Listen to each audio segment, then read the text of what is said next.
I'm going to try to perform a magic trick for you.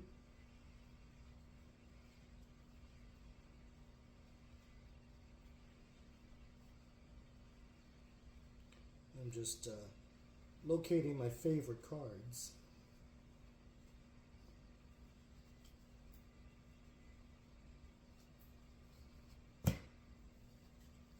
Okay. These happen to be my favorite cards. These are the Four Kings. It's very important in Magic that if you have red cards, you do the trick with the red hat. It's called color coordination. Now, to make things easier for you, I'm going to do this trick with only 3 cards, because 3 objects is easier to follow for the human eye than 4 is. So, let's make believe it's like a 3-card Monty type deal.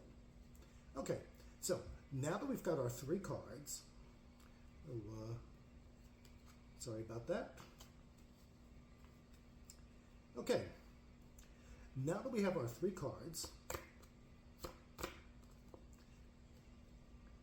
we could start the trick. That's kind of annoying. Okay, let's start over again.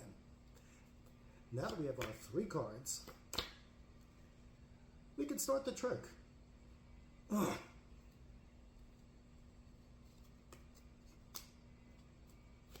Okay. I think we finally have 1, 2, 3 cards, and we can do the trick. Very annoying. Well, I really did want to show you this trick, but I can't because it's really not going to coordinate well because I don't have 3 red kings to coordinate with my red hat.